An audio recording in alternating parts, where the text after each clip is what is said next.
Welcome to J news. Amudalavalasa నియోజకవర్గ MLA Koona Ravikumar Srikakulam TDP కార్యాలయంలో press meet నిర్వహించారు. ఆ వివరాలు చూద్దాం. ఈ రోజు నుంచి రాష్ట్రంలో ఇంకొక అధ్యాయానికి తెరలేపాం. ప్రజాప్రభుత్వం అంటే ఏమిటో, ప్రజలకి ప్రభుత్వ నిర్ణయాలు మేలు చేసే విధంగా ఏ రకంగా ఉంటాయి అనే దానికి నిదర్శనం ఈ రోజు నుంచి రాష్ట్రంలో అమలు చేస్తున్నటువంటి ఉచిత ఇసుక విధానం. మేము ఎన్నికల ముందు చెప్పాము, ఇదేదో ఎన్నికల లబ్ధి కోసం చెప్పలేదు. ఆనాడు జగన్మోహన్ రెడ్డి ఈ రాష్ట్రంలో ఇసుక వనరులను యథేచ్ఛగా దోపిడీ చేసి కొన్ని వేల కోట్ల రూపాయలు దోచుకున్నటువంటి వ్యక్తి జగన్మోహన్ రెడ్డి. ఈ రాష్ట్రానికి 5 సంవత్సరాల కాలంలో ఇసుక వనరుల మీద వచ్చినటువంటి ఆదాయం కేవలం 700 కోట్లు. కానీ జగన్మోహన్ రెడ్డి గారు ఇసుక వనరుల మీద దోచుకున్నటువంటిది 1,70,000 కోట్లు. ఇది కూన రవికుమార్ ఆరోపించడం లేదు, లేదా తెలుగుదేశం పార్టీ ఆరోపణ చేయడం లేదు. సాక్షాత్తు ఈ భారతదేశంలో ఏదైతే పర్యావరణ పరిరక్షణ కోసం ఏర్పాటు చేసినటువంటి నేషనల్ గ్రీన్ ట్రిబ్యునల్ ఉందో, నేషనల్ గ్రీన్ ట్రిబ్యునల్ ఇచ్చినటువంటి ఆదేశాలు ఉత్తర్వుల ప్రకారం ఆంధ్రప్రదేశ్ రాష్ట్రంలో 540 రీచ్లుంటే, ఇసుక రీచ్లుంటే 540 ఇసుక రీచుల నుంచి కూడా కొన్ని లక్షల టన్నుల ఇసుకని దోచుకున్నారు. వాటి విలువ 1,80,000 కోట్ల రూపాయలు అని చెప్పి నేషనల్ గ్రీన్ ట్రిబ్యునల్ ఆదేశాలు ఇచ్చింది. అసలు ఎటువంటి అనుమతులు లేకుండా గడచిన 5 సంవత్సరాల్లో జిల్లాలో పనిచేసినటువంటి కలెక్టర్లు, జాయింట్ కలెక్టర్లు, ఇతర మైన్స్ డిపార్ట్మెంట్ అధికారులు సెబ్ అని చెప్పి కొత్తగా ఒక వ్యవస్థని పెడుతున్నాం. Enforcement bureau, state enforcement bureau ఎస్ఈబిని పెడుతున్నాం. ఎస్ఈబి ద్వారా ఈ రాష్ట్రంలో ఇసుకని నియంత్రిస్తాం, దోపిడీ లేకుండా చేస్తాం, గంజాయి రవాణా లేకుండా చేస్తాం. అలానే ఏదైతే ఎర్రచందనం ఉందో, ఎర్రచందనం ఉన్న ప్రాంతాల్లో ఎర్రచందనం స్మగ్లింగ్ అరికడతాం, జోదాల్ని అరికడతాం అని ప్రగల్భాలు పలికినటువంటి జగన్మోహన్ రెడ్డి ఎస్ఈబి అనే సంస్థను అడ్డం పెట్టుకొని యథేచ్ఛగా ఎర్రచందనం స్మగ్లింగ్ చేశారు, మైన్స్ దోపిడీ, వైన్ దోపిడీ చేశారు, శాండ్ దోపిడీ చేశారు. ఇంకా మిగిలిన డిపార్ట్మెంట్లు ఏవి అన్నిటినీ కూడా సైలెంట్ చేసి, పోలీస్ డిపార్ట్మెంట్ వారు మైన్స్ కోసం మాట్లాడడానికి వీల్లేదు, శాండ్ కోసం మాట్లాడడానికి వీల్లేదు. మైన్స్ డిపార్ట్మెంట్ అంటే పేరెంట్ డిపార్ట్మెంట్, సమాధానం చెప్పాల్సినటువంటి డిపార్ట్మెంట్, బాధ్యత కలిగినటువంటి డిపార్ట్మెంట్ ఏదైతే మైన్స్ డిపార్ట్మెంట్ ఉందో, మైన్స్ డిపార్ట్మెంట్ వాళ్ళు కూడా శాండ్ రీచ్లకు వెళ్ళకూడదు, తనిఖీలు చేపట్టకూడదు, ఎటువంటి అక్రమ లారీల్ని నిలుపుదల చేయకూడదు, ఎటువంటి ఫైన్లు వేసే అధికారం మీకు లేదని చెప్పి ఆ వ్యవస్థను నిర్వీర్యం చేశారు.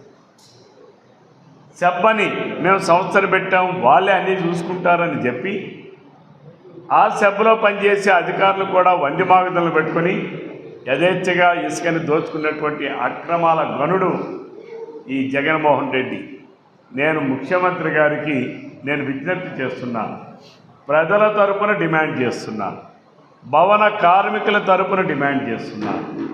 తప్పనిసరిగా ఇసుక దోపిడీ రాష్ట్రంలో ఎంతైతే జరిగిందో, ఏదైతే నేషనల్ గ్రీన్ ట్రిబ్యునల్ ఇచ్చినటువంటి ఆదేశాలకు అనుగుణంగా గతంలో పనిచేసినటువంటి కలెక్టర్లు, జాయింట్ కలెక్టర్లు, సెబ్లో పనిచేసినటువంటి అధికారులు, ఎస్పీలు కావచ్చు, ఎడిషనల్ ఎస్పీలు కావచ్చు, ఐజీలు కావచ్చు, ఐపీఎస్ అని తగిలించుకున్నటువంటి వ్యక్తులు, ఐఏఎస్ అని చెప్పి తగిలించుకున్నటువంటి వ్యక్తులు రాష్ట్ర పర్యావరణాన్ని నాశనం చేసి నదీ గర్భాల్లో ఇసుకని లేకుండా చేసి ఈరోజు నదీ గర్భంలో మాకు ఈరోజు నేను చూస్తూ ఉంటే అధికారులతో మాట్లాడుతూ ఉంటే ఈరోజు ఒక ఉపద్రవం తుఫాను కన్నా మించినది, వరదల కన్నా ముంచినది. ఈరోజు రేపు రాబోయే రోజుల్లో కరువు తాండవ విలయం చేయబోతూ ఉంది. భూగర్భ జలాలు అడుగంటిపోయాయి. గడిచిన 5 సంవత్సరాల్లో ఇసుకని యథేచ్ఛగా దోచుకోవడం వలన, నదీ గర్భాల్లో ఇసుక లేకపోవడం వలన ఈరోజు నదీ పరివాహక ప్రాంతాల్లో ఉన్నటువంటి ఏదైతే వాటర్ సోర్సెస్ ఉన్నాయో, బోర్వెల్స్ కావచ్చు, అలాగే ఓపెన్ వెల్స్లో కావచ్చు, వాటిల్లో ఉండేటటువంటి నీళ్ళన్నీ కూడా అడుగంటిపోయే పరిస్థితులకు వచ్చాయి. ఈరోజు 200 అడుగుల లోతులో ఉన్నటువంటి బోర్లన్నీ ఎండిపోయే పరిస్థితులు సూచికలు కనిపిస్తున్నాయి. అంటే ఇది శ్రీకాకుళం జిల్లాలో వంశధార, నాగావళి నదీ పరివాహక ప్రాంతంలో ఉన్నటువంటి బోర్వెల్స్ కానీ, ఇండ్లల్లో వేసుకున్న బోర్స్ కానీ జగన్మోహన్ రెడ్డి ఇసుక దోపిడీ చేసి లక్షల కోట్ల రూపాయలు దిగమింగితే నష్టం ప్రజలకు ఏర్పడతా ఉంది. దానివల్ల రేపు అసలు సోర్సెస్ ఈరోజు జేజీఎం ద్వారా అనేక గ్రామాల్లో ఇంటింటికి ట్యాప్ కనెక్షన్ అన్నారు, బోర్వెల్స్ వేశారు. రేపు ఆ బోర్వెల్స్ డిఫెక్ట్ అయ్యే పరిస్థితికి వచ్చాయి. 7 లక్షల పెన్షన్లు జగన్మోహన్ రెడ్డి గారు రద్దు చేశారు. ఇది నేను చెప్పానా? మీ మీడియాలో వచ్చింది, సాక్షిలో వచ్చింది, అనేక పేపర్లో వచ్చాయి, మీరే మీడియాలో రాశారు కదా. ఎందుకు ఆపారు? ఏ కారణాల వల్ల ఆపారు? ఏ కారణాల వల్ల ఆపారు? What is the reason? Outsourcing ఉద్యోగులను, లేకపోతే ఆధార్ కార్డు ట్యాంపరింగ్లు చేశారనో, దొంగ పిహెచ్సి సర్టిఫికేట్లు ఇచ్చారనో, లేకపోతే ఒక ఇంట్లో కారు ఉందనో. ఈరోజు ఫర్ ఎగ్జాంపుల్ చెప్తాను. ఇప్పుడే నేను చూశాను, ఒక సర్పంచ్కి 4 వీలర్ కారు ఉంది, స్కార్పియో కాదు. ఈరోజు మొట్టమొదటి రోజు తప్పనిసరిగా అక్కడ ఉన్నటువంటి ప్రజాప్రతినిధులతో ఉచిత ఇసుకని, ఇది కూడా ఒక గవర్నమెంట్ స్కీమ్, ఇదేమో నది నుంచి తీసుకొని డబ్బులు తీసుకొని ఇచ్చింది కాదు, ఉచితంగా ప్రభుత్వం ఇస్తుంది. కాబట్టి అది కూడా ప్రజలకి అక్కడ ఒక ప్రోగ్రామ్ ఇన్ ద సెన్స్ అక్కడ ఉన్నటువంటి ప్రజాప్రతినిధుల సమక్షంలో అధికారులు, ప్రజాప్రతినిధులు ఈరోజు లాంఛనంగా ప్రారంభించారు. తప్ప ఈరోజు లేట్ అయి ఉండొచ్చు, దానికి ఏముంది. రేపు మార్నింగ్ 6 నుంచి ఈవినింగ్ 6 వరకే అక్కడ ఆ ర్యాంపుల్లో అక్కడ ఉన్నటువంటి ఎక్కడైతే నిల్వ చేసిన కేంద్రాలు ఉన్నాయో అక్కడ ఇవ్వడం జరుగుతుంది. మార్నింగ్ 6 టు ఈవినింగ్ 6, 12 గంటల పాటు అందుబాటులో ఉంటారు. అయితే ఇంత ఉంటుంది, లారీకి అయితే ఇంత ఉంటుంది. ఒక వ్యక్తికి ఒక రోజుకి 20 టన్నులు మాత్రమే అందుబాటులో ఇస్తారు. 20 టన్నులకు మించి ఇవ్వరు. ఒక వ్యక్తికి 20 టన్నులు, 20 టన్స్ అంత మాత్రమే ఇస్తారు.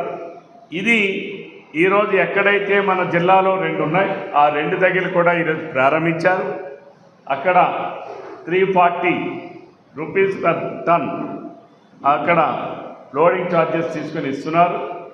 మరి ఎవరైనా సరే ఇసుక అవసరం ఉందనుకునే వాళ్ళు ట్రాక్టర్లు కావచ్చు, అలాగే 6 టైర్స్ 10 టైర్స్ లారీలు కావచ్చు, అలాగే 12 టైర్స్ లారీలను అయితే ఇప్పుడు అనుమతించరు, ఓన్లీ 10 టైర్స్. కాబట్టి ఈ నిబంధనలన్నింటినీ కూడా పరిగణలోకి తీసుకొని అక్కడేమి హ్యాండ్ క్యాష్ కాదు, ఆన్లైన్లోనే మీ యాప్లో ఇచ్చారు, వాట్సాప్ ఇచ్చారు, ఫోన్ ఇచ్చారు. అందులో మీరు డబ్బులు అకౌంట్కి చెల్లిస్తే వెంటనే ఆ రసీదు వస్తుంది. ఆ రసీదు మీద అక్కడ లోడింగ్ చేసి ఇస్తారు. అలానే మనకి ఇంకా నదుల్లో నుంచి ఇసుక తీసుకుని వెళ్ళే విధానానికి గైడ్లైన్స్ అన్నీ కూడా తయారవుతున్నాయి. ఆ గైడ్లైన్స్ ప్రభుత్వం వచ్చిన తర్వాత నదీ పరివాహక ప్రాంతాల్లో ఏ రకంగా చేస్తారు, ఏ రకంగా ప్రజలు దానిని ఆ ఉచిత ఇసుకని తీసుకునే విధానం ఏ రకంగా ఉంటుందనేది త్వరలోనే 1-2 రోజుల్లో గైడ్లైన్స్ అనేవి వస్తాయి. తద్వారా అన్ని రీచ్లో కూడా కార్యకలాపాలు ప్రారంభం. పరిస్థితి లేదు. ఇవన్నీ ప్రమాదకర గడియలన్నీ కూడా ఉన్నాయి ఈరోజు ఈ రాష్ట్రంలో. అంటే ఎగ్జాంపుల్ చెప్తున్నాను నేను. ఈ 2 నదులు, ఈ రాష్ట్రంలో అన్ని నదుల నుంచి కూడా ఇదే పరిస్థితి ఉంది. కాబట్టి ప్రభుత్వం ఏదైతే ఎన్డీఏ ప్రభుత్వం ఉందో తప్పనిసరిగా ఇసుక దోపిడీ మీద వెంటనే కమిటీని వేసి విచారించాలి. జగన్మోహన్ రెడ్డి దోచుకున్న లక్షలాది కోట్ల రూపాయలు ప్రభుత్వ పరం చేయాలి.